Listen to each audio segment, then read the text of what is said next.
તમારી પાસે એક પણ અયુગ્મિત ઇલેક્ટ્રોન જોવા મળતો નથી એટલે આ કેવો ગુણધર્મ થયો? પ્રતિચુંબકીય ગુણધર્મ થયો. એનો ગુણધર્મ કેવો થયો? પ્રતિચુંબકીય એનો ગુણધર્મ થયો. તો મ્યુ બરાબર એની કિંમત શું મળે? 0 bm, એટલે કે ચુંબકીય ચાક માત્રાનું મૂલ્ય તમને 0 પ્રાપ્ત થાય. અહીંયા તમે એવું સમજી ગયા કે જ્યારે તમારે સંકીર્ણ સંયોજન બનાવવાનું હોય ત્યારે એમાં લિગેન્ડ ઇલેક્ટ્રોન યુગ્મનું દાન કરી અને પછી જે સંકરણ કરે ઈ સંકરણ કેવા પ્રકારનું થાય છે. અહીંયા મેં સાબિત કરી દીધું કે આ સંકરણ DsP2 થયું. જો સંકરણ DsP2 થાય તો કે આકાર સમતલીય સમચોરસ જોવા મળે. અને આપણે 4 લિગેન્ડ વાળું સંકીર્ણ સંયોજન લઈએ અને એમાં જો સંકરણ sp3 થાય તો આપણે એવું સ્પષ્ટ કહી શકીએ કે એનો આકાર છે એ સમચતુષ્ફલકીય મળશે. એ આપણે સમજીએ. હવે એને સમજીએ છીએ. હવે એવું સમજીએ કે જેમાં આપણે sp3 સંકરણ કરીએ, 4 લિગેન્ડ હોય એવું. અહીંયા હું રિપીટ કરાવી દઉં કે NiCN4 જેનું આયુપેક નામ થાય ટેટ્રાસાયનો નિકલેટ 2 આયન. ક્લિયર? એનો ભૌમિતિક આકાર અને ચુંબકીય ગુણધર્મ સમજાવો. તો આપણે નિકલનો ઓક્સિડેશન, નિકલનો પરમાણુ ક્રમાંક 28 છે એટલે પહેલા આપણે 28 ઇલેક્ટ્રોન ભર્યા. આર્ગોનમાં 18 જાય, 18 ને 2 20, 20 ને 6 26 ને 2 28. નિકલનો ઓક્સિડેશન આંક +2 છે આ સંકીર્ણ સંયોજનમાં. એટલે આપણે 26 ઇલેક્ટ્રોન ભરવાના હોય એટલે 4s માંથી 2 ઇલેક્ટ્રોન વયા ગયા એટલે અહીંની આ રચના 3d ની એમનેમ રહી. હવે જ્યારે સાયનાઇડ છે ઈ જ્યારે નિકલ આરે જોડાય ત્યારે સાયનાઇડ પ્રબળ લિગેન્ડ હોવાથી અહીંયા જે અયુગ્મિત ઇલેક્ટ્રોન d ની 2 પેટા કક્ષકોમાં છે એ લિગેન્ડની પ્રબળ અસરને કારણે યુગ્મિત થઈ જાય એટલે આ આખી એક d કક્ષક ખાલી પડી.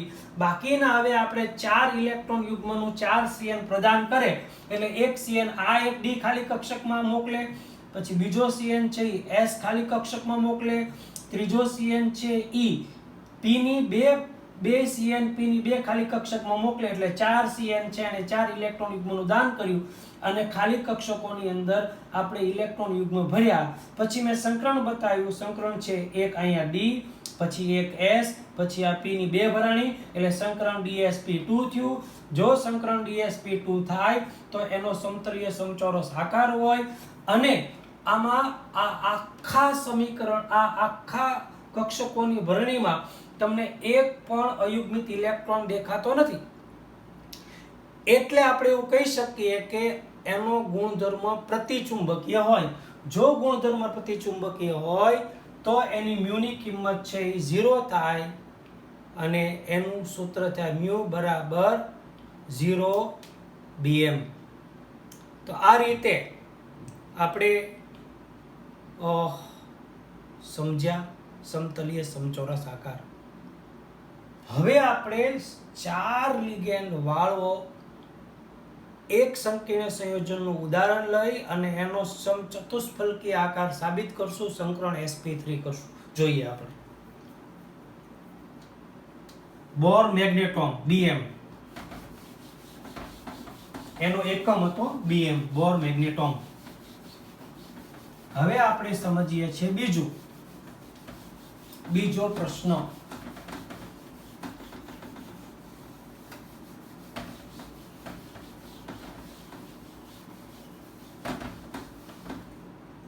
પ્રશ્ન એ લખું છું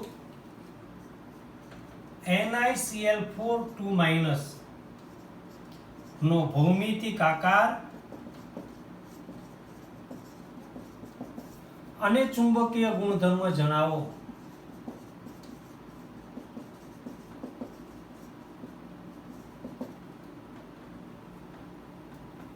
હવે તમે સમજો, અહીંયા લિગેન્ડ છે એ ક્લોરાઇડ છે અને ક્લોરાઇડ છે ને એ નિર્બળ લિગેન્ડ છે. ખાસ સમજો. એટલે પહેલા આપણે નિકલનો પરમાણુ ક્રમાંક 28 પ્રમાણે આપણે એની ઇલેક્ટ્રોન ભરણી કરીએ. એટલે નિકલ 28 પરમાણુ ક્રમાંક. આર્ગોનની અંદર ભરાઈ જાય ઇલેક્ટ્રોન 18. પછી અહીંયા હું લખું 3d, પછી 4s અને પછી લખું 4p. તો 3d પહેલા 4s માં જશે એટલે 18 ને 2 20 થયા. પછી 3d માં ભરાય એટલે પહેલા એક એક આપણે ભરીએ છીએ. એટલે 20 ને 1 21, 21 ને 1 22, 22 ને 1 23, 23 ને 1 24, 24 ને 1 25, પછી 25 ને 1 26, 26 ને 1 27 અને 27 ને 1 28. આ થયો નિકલનો પરમાણુ ક્રમાંકને આધારે ઇલેક્ટ્રોનની ભરણી. આ 4p ની 3 પેટા કક્ષકો દોરી દઉં છું. હવે હું નિકલ 2+ હોય તો નિકલ 2+ માં કેટલા ઇલેક્ટ્રોન ભરવાના? 26. એટલે આર્ગોન ની અંદર 18 ભરાઈ જાય. પછી 4s ના 2 ઇલેક્ટ્રોન વ્યા જાય એટલે ખાલી થઈ જાય. એટલે એ 2 એમાંથી વ્યા ગયા એટલે આ એમનેમ રહેશે, કારણ કે આમાં આપણે કાંઈ ફેરફાર કરવાનો નથી. 2 ઇલેક્ટ્રોન દૂર કરવાના હતા, એ 2 ઇલેક્ટ્રોન દૂર કરી નાખ્યા. એટલે આ આપણને નિકલ 2+ ની ઇલેક્ટ્રોન ભરણી મળી. હવે પ્રશ્ન ક્યાં આવ્યો? તો કે હવે આપણે સંકીર્ણ સંયોજન બનાવીએ. તો NiCl4 2-. આનું નામ શું થાય? તો કે ટેટ્રાક્લોરાઇડો નિકલેટ 2 આયન. હવે પ્રશ્ન ક્યાં આવ્યો? અગાઉ જે તમે Cn હતો ને, Cn પ્રબળ લિગેન્ડ હતો. પ્રબળ લિગેન્ડ હોય ને એટલે અહીંથી ઇલેક્ટ્રોન અયુગ્મિત હોય યુગ્મિત થવા પ્રયત્ન કરે. પરંતુ Cl છે એ નિર્બળ લિગેન્ડ હોવાથી અયુગ્મિત ઇલેક્ટ્રોન યુગ્મિત થશે નહીં. એટલે હવે 4Cl છે એને ખાલી સાવ કક્ષકો હોય આ નિકલની એમાં જ ઇલેક્ટ્રોન યુગ્મનું દાન કરવું પડે. એટલે અહીંયા તમે હવે આ જે છે એમાં આપણે યુગ્મિત નથી કરવાના. એટલે અહીંયા આપણે 2 એમનમ, આ 2 એમનમ, આ 2 એમનમ, અહીંયા 1 1, અહીંયા 1 1, આ 4s અને આ 4p. હવે ઈ 4 અયુગ્મિત ઇલેક્ટ્રોન, આ 4 યુગ્મિત ઇલેક્ટ્રોન ક્લોરાઇડ ક્યાં દાન કરશે? તો કે અહીંયા ક્લોરાઇડ ફરજિયાત એને ઇલેક્ટ્રોન યુગ્મ અહીંયા દાન કરવા પડે. બીજો ક્લોરાઇડ, ત્રીજો અને ચોથો, 4 ક્લોરાઇડ છે પોતાના 2 ઇલેક્ટ્રોન આમાં દાન કરશે. આમાં તો એક આરા 2 જશે નહીં, આ 1 ના 2 થવાના નથી.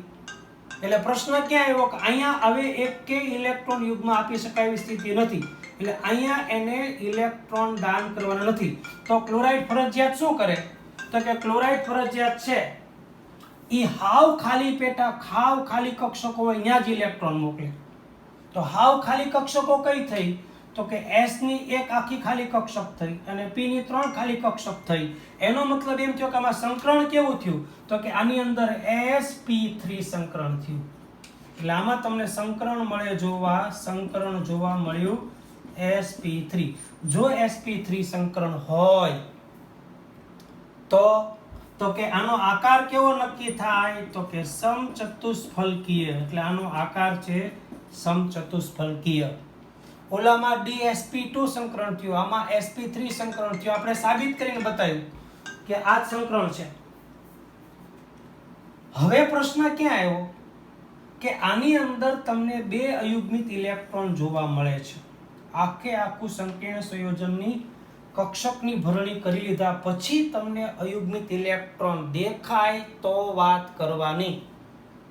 NiCN4 માં અયુગ્મિત ઇલેક્ટ્રોન નહોતા દેખાતા, કારણ કે અહીંથી અહીંયા આવીને યુગ્મિત થઈ ગયા. પ્રબળ લિગેન્ડ હતો એટલે. પ્રબળ લિગેન્ડ હોય તો જ ઇલેક્ટ્રોનની ફેરબદલી થાય. નિર્બળ લિગેન્ડમાં ઇલેક્ટ્રોનની ફેરબદલી ન થાય. એટલે અહીંયા ઇલેક્ટ્રોનની ફેરબદલી નથી કરી, કારણ કે ક્લોરાઇડ છે નિર્બળ લિગેન્ડ છે. પ્રબળ લિગેન્ડ 3 જ છે, કે એમોનિયા છે, કાર્બોનિલ છે અને સાયનાઇડ છે.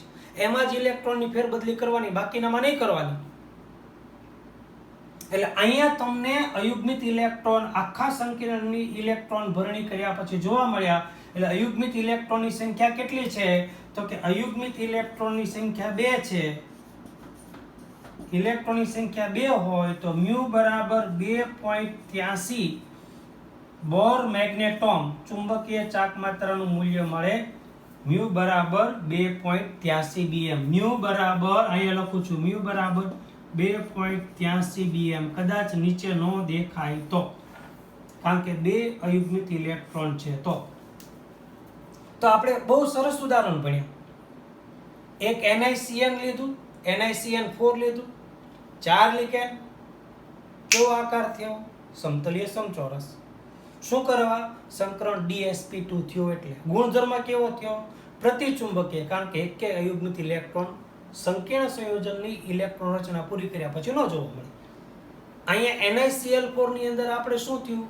તો કે sp3 સંકરણ એ સાબિત કર્યું. sp3 સંકરણ સાબિત કર્યું એટલે એનો મતલબ એમ થયો કે એનો આકાર કેવો થાય? સમચતુષ્ફલકીય આકાર થાય.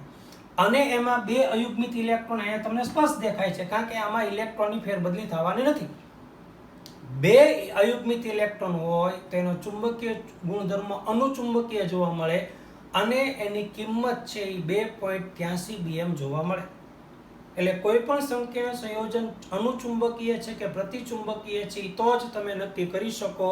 જો તમે એમાં કક્ષકોનું સંમિશ્રણ કરી અને અયુગ્મિત ઇલેક્ટ્રોન છે કે નહીં એ નક્કી કરી શકતા હો તો, નહીતર નહીં. સૂત્ર જોઈને નક્કી કરી શકાય નહીં. હા, તમને સૂત્ર પાકું હોય ને તમે હવે તમને કોઈ એમ પૂછે કે NiCN4 નો આકાર કેવો છે, તમે કહી દો સમતલીય સમચોરસ, કારણ કે તમને સમજી ગયા છો.